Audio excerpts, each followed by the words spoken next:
¿Cómo bajar esa intoxicación de cortisol? Lo primero de todo es el ejercicio. Una de las formas más efectivas para combatir el estrés, la ansiedad y la depresión es practicar ejercicio con regularidad. De esta manera fomentas la producción de serotonina y dopamina, hormonas que reducen la ansiedad y ayudan a combatir la depresión. ¡Ojo! El cortisol puede aumentar durante la práctica de algunos ejercicios especialmente duros, ya que el organismo puede interpretarlos como una amenaza.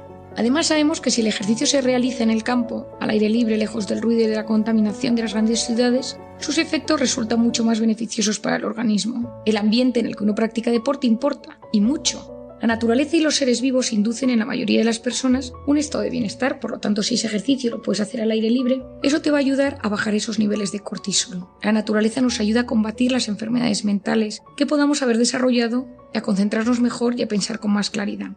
El ejercicio ayuda a manejar y equilibrar el hipocampo. Cuando te sientes alterado, tu hipocampo disminuye de tamaño y la amígdala reacciona de forma más desorganizada. Cuando haces ejercicio, generas la BDNF, el factor neurotrófico derivado del cerebro, que te ayuda a potenciar el hipocampo y a mejorar tu memoria, tu rendimiento cognitivo y tu concentración. El segundo punto clave para bajar el cortisol es aprender a identificar a las personas tóxicas. Aprende a gestionar a las personas que te suben el cortisol. Y rodéate de personas vitamina. Hay un capítulo dedicado a esto en Encuentra a tu persona vitamina, pero te voy a dar unos tips sencillos que te pueden ayudar. ¿Qué sucede cuando estamos con alguien tóxico? Que uno se dice, me siento mal cuando estoy con él o con ella, me incomoda, saca lo peor de mí. Cualquiera que sea el tema de conversación o sus comentarios, aunque sutiles, siempre destilan algo de desprecio. No sé si es cosa mía, si veo fantasmas donde no los hay, no sé si son celos o envidia, me siento vulnerable a su lado. Me gustaría separarme de él o de ella, pero no sé cómo hacerlo. Es decir, a todos nosotros nos ha sucedido en alguna ocasión que alguien nos ha intoxicado de cortisol solo con pensar con él o ella. Puede ser tu pareja, tu madre, un jefe, un compañero de trabajo, un cuñado, un vecino, un amigo. En esa persona, en su comportamiento, en su presencia o en su forma de relacionarse, nos altera y nos quita la paz. Los hay de todo tipo. Los inestables, los celosos, los paranoicos, los inmaduros, los neuróticos, los que juzgan, los que critican, pero tienen la capacidad de desestabilizarnos, a veces en segundos, opinando mal, evaluando constantemente nuestras vidas, decisiones y comentarios. Se vuelven espectadores con derecho a opinar sobre todo lo que decimos y hacemos, y por lo tanto resulta muy difícil crear vínculos sanos con ellos. En ocasiones somos culpables al haber permitido que estas personas que sabíamos que eran así accedan a nuestro círculo más íntimos. No te olvides de una cosa, la persona tóxica se convierte en espectador de tu vida con derecho a opinar. Son expertos manipuladores y saben detectar con precisión los puntos débiles de sus víctimas. El tóxico, por definición, asfixia constantemente a quienes le sufren. En ocasiones puede ser de forma voluntaria y en otros no son conscientes. No confundamos a una persona que está pasando un mal momento con irritabilidad o cinismo puntuales y otra que de forma constante despliega todo su cortisol a quien le rodea. Te voy a dar unas claves para gestionar a esa persona tóxica. La primera es que la identifiques. Tienes que saber quién es esa persona que te modifica tus niveles de cortisol solo con que te llame, con pensar en ella o con que te la cruces en el camino. La segunda es que seas discreto con ella. Pueden usar la información que les des para anularte o hacerte daño. La tercera es ignorar su opinión. Así serás más libre frente a sus palabras y comportamientos. Relativiza también su conducta, no le des tanta importancia. Depende de ti que te influyan. Sin enfrentarte directamente, aprende a ponerte un impermeable psicológico por el que resbalen miradas de desdén, comentarios sarcásticos o críticas incisivas. Por otro lado, intenta olvidarte de esta persona. Este es el cuarto punto. A veces tienes que olvidarte de ella, sacarles de tu mente. A veces se ha convertido en un tema obsesivo. Quinto, si no puedes olvidarte porque forman parte de tu vida, tienes que aprender a convivir con ellas. Y en estos casos, a veces tienes que pedir ayuda a un profesional. Si está en el cuadro de tu vida, adáptate, pero no repitas con esta persona estrategias erróneas.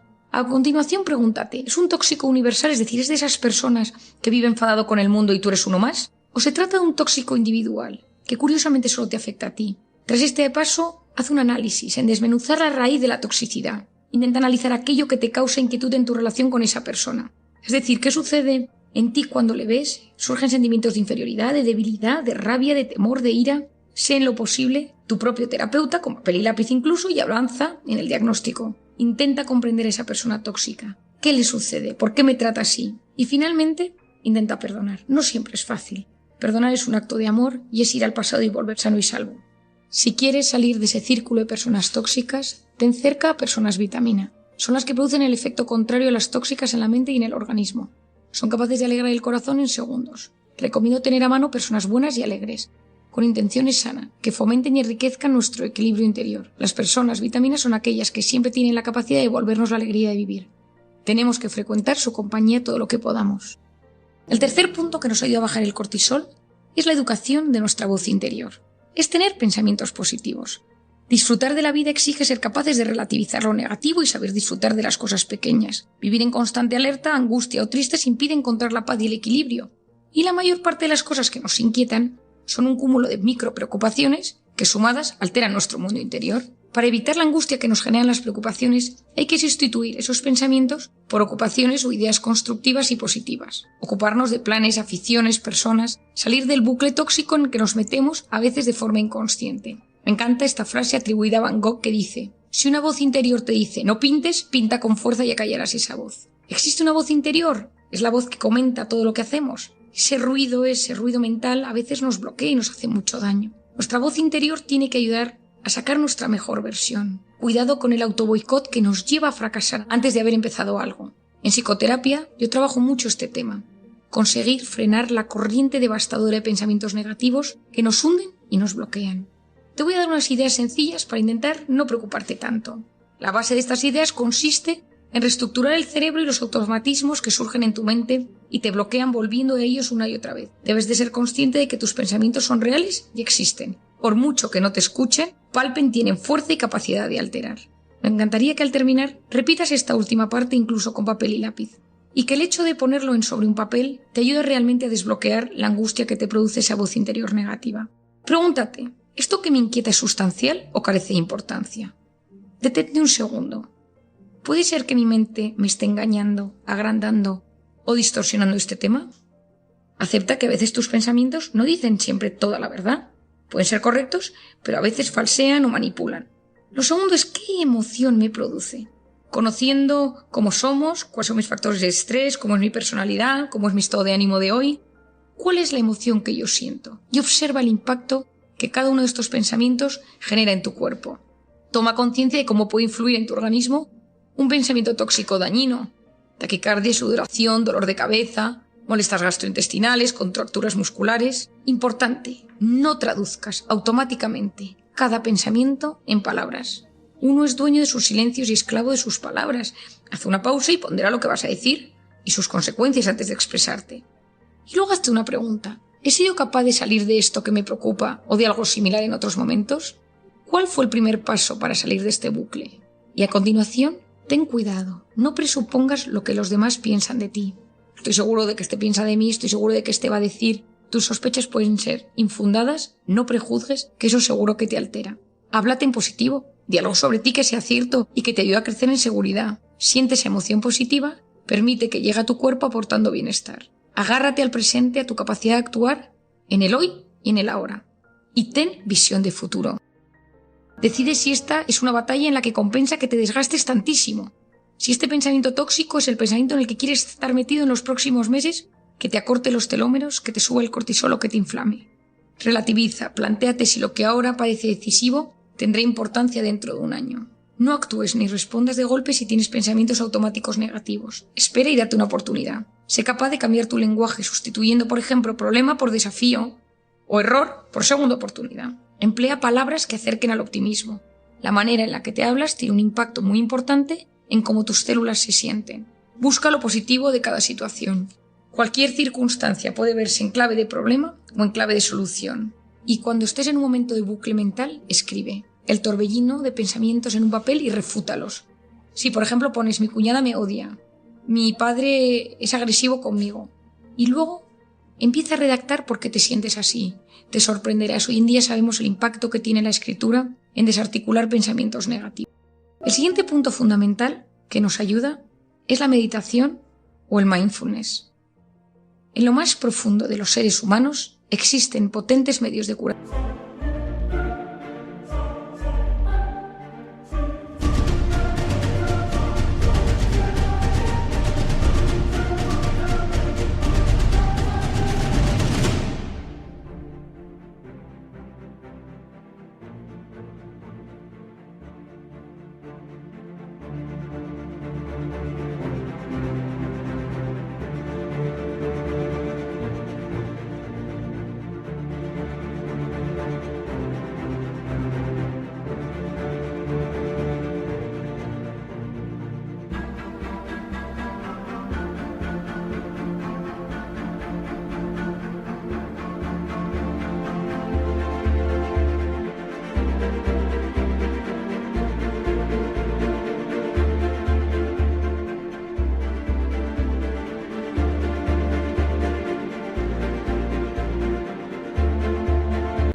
cuyo mecanismo todavía se desconoce. Me refiero a la introspección sana, a la meditación y a la oración de los creyentes. El mindfulness ha ayudado a muchísimas personas a aprender a respirar, y sabemos que las personas que son capaces de desconectar del bullicio y conectar con su respiración bajan los niveles de inflamación y mejoran su estado de ánimo. En pacientes oncológicos, en pacientes con enfermedades neurodegenerativas, en los hospitales están empezando a instaurar estas técnicas que ayudan a que las personas se relajen y se sientan mejor. No olvidemos que la dimensión sobrenatural o espiritual del ser humano posee un poder extraordinario sobre la mente y el cuerpo.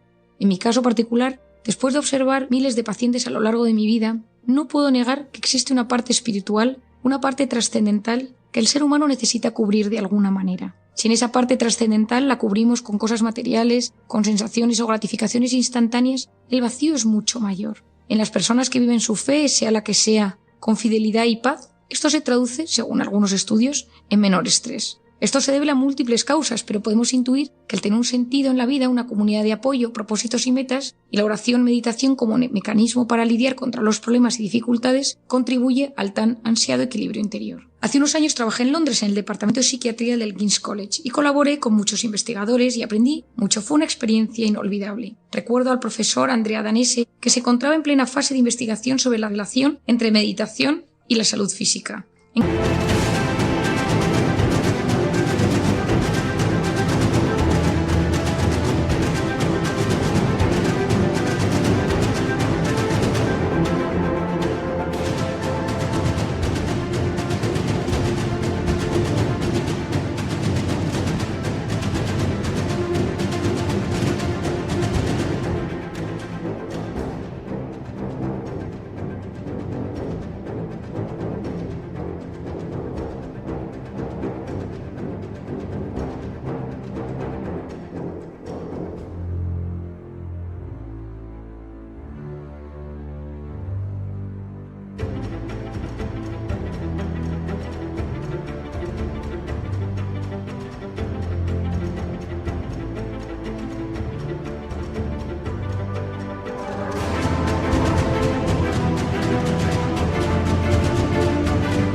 Concreto sobre la inflamación. Recuerdo preguntarle un día almorzando en el comedor del hospital si los efectos eran similares en la meditación budista, en el mindfulness, en la oración de los cristianos y de los judíos. La respuesta fue clara: sí, siempre y cuando se realicen bajo estos dos elementos, aceptación y abandono.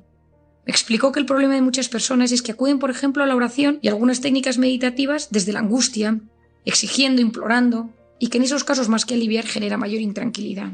Invertir un poco de tiempo en meditación o en mindfulness nos puede ayudar muchísimo para mejorar la atención y la concentración, la capacidad de aprender cosas nuevas y la creatividad. Practicar el mindfulness supone ejercitar el cerebro, del mismo modo que practicar un deporte se ejercitan los músculos. La oración añade un componente fundamental.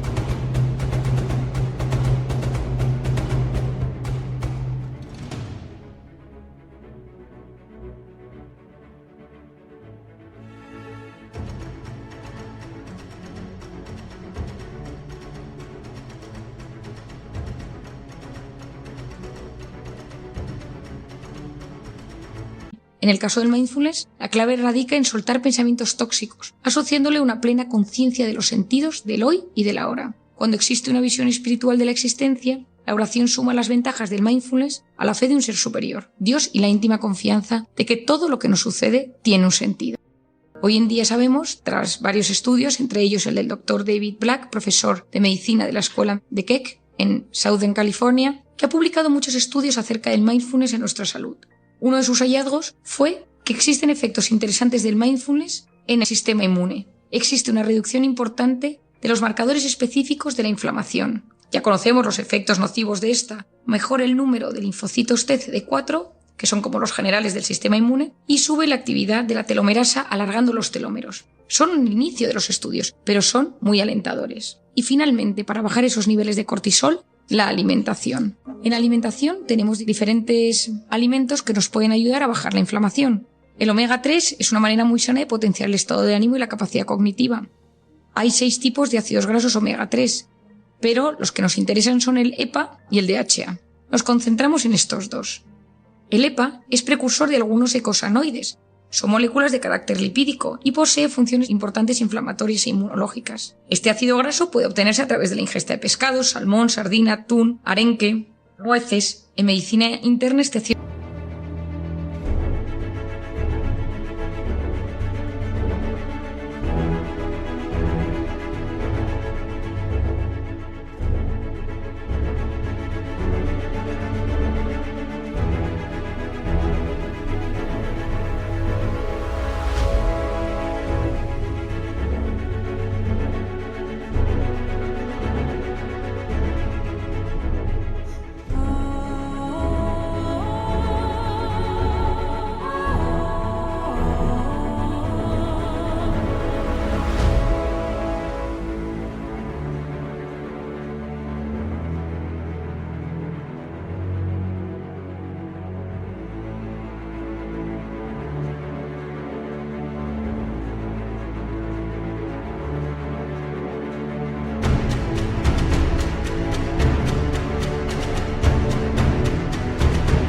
graso se emplea como hipolipemiante, es decir, para disminuir los niveles de lípidos.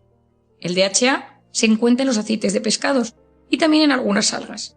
En realidad, en el origen se encuentran estas algas, pero se alimentan de ella los peces y poco a poco se van concentrando en su paso por la cadena alimentaria.